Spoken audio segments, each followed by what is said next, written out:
So it is May in Arkansas, and it is already hot. It is it's in the upper 80s with a real feel of 96 today. So it is a hot mug already. I'm standing in my food plots because May and June are about when I kick it into high gear and start really getting my stuff ready for the fall. And if it's true what they say that you kill the big deer in the summer and the spring doing the scouting and the work, then you know, maybe this gives me an upper hand. And if you're looking at doing the same thing, I had some tips that I used last year and years in the past that maybe you hadn't thought of that you might want to try. So I've got some tips and ideas that I use in the past. If you've got some you want to add to it, put them in the comments below, because I'm always looking for help as well.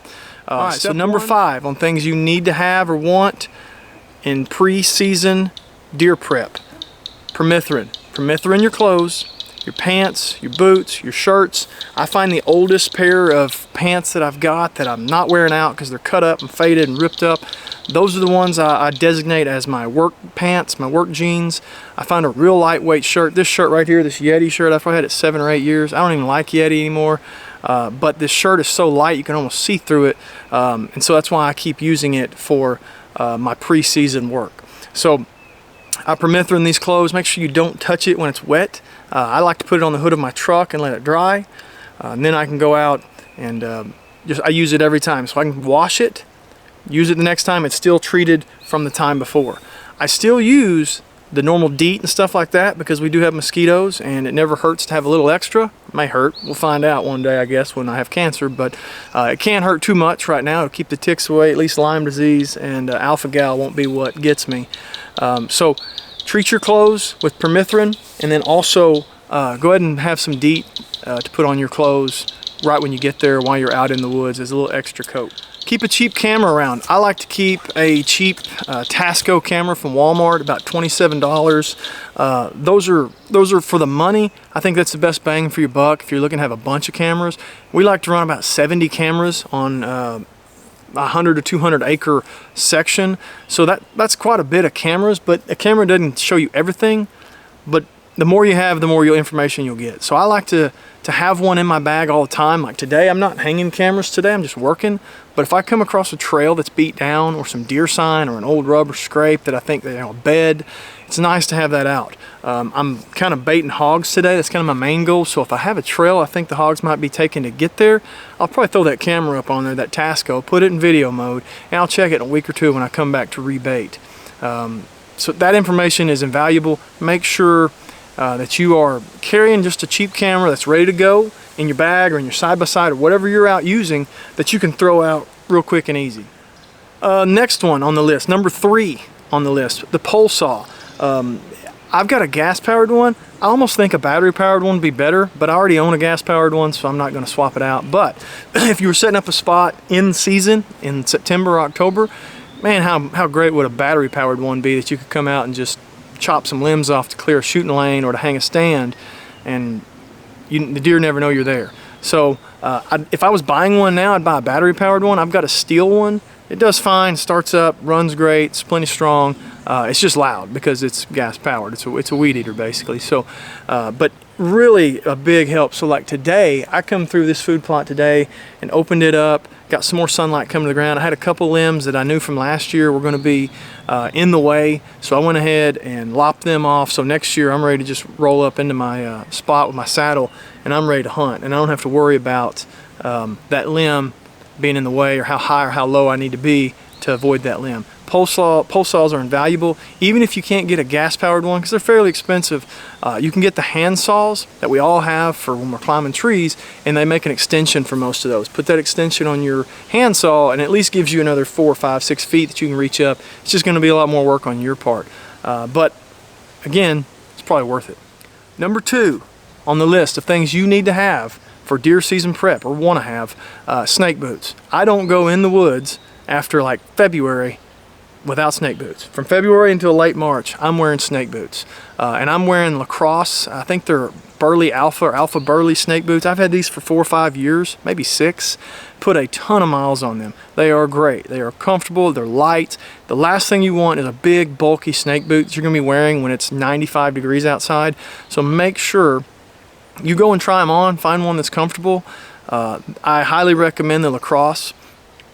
Luckily, I haven't had to test them yet, but I do feel a little better when I'm out in the woods with them, and I'm not having to slow walk everywhere because I'm worried about getting snake bit. These feel like a muck boot or a dry shod boot would feel like in the woods. So they're light, they're fairly breathable. No laces, that's a big thing. You don't want to deal with laces because all the little cockleburrs and stuff are going to get on them, and you're going to constantly be dealing with that. Zippers and laces, I won't buy a pair of boots with a zipper or a lace anymore, not after wearing these.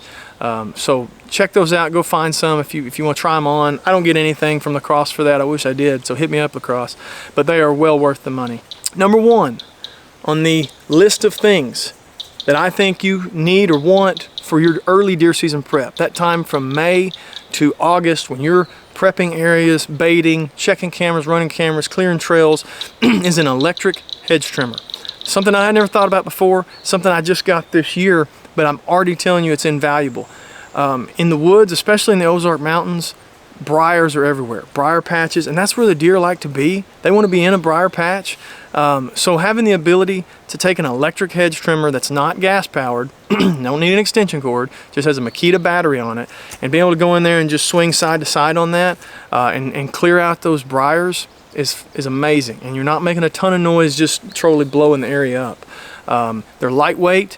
They last a pretty good while. It's not going to be as powerful as a gas-powered one, so don't think you're going to come in there and just start cutting little trees down. But for clearing briars and tall grass, it's perfect. And that's what we're trying to do with trails. There's no need for a weed eater. Weed eaters suck at hitting briars. Hedge trimmer will do way more work on briar patches and things like that. We've got a spot over here in the swamp where we're going to put a duck blind next year that is just a briar thicket right on the edge of the swamp. You know, when you're out there in your waders and stuff, you don't want briars grabbing your waders. I don't want briars grabbing my hunting clothes. I pay a lot of money for good hunting clothes, so I'm going to make sure that I've got a nice trail to walk in, that I'm not going to have, you know, rubbing on grass and leaving scent and then having my clothes picked apart by briars.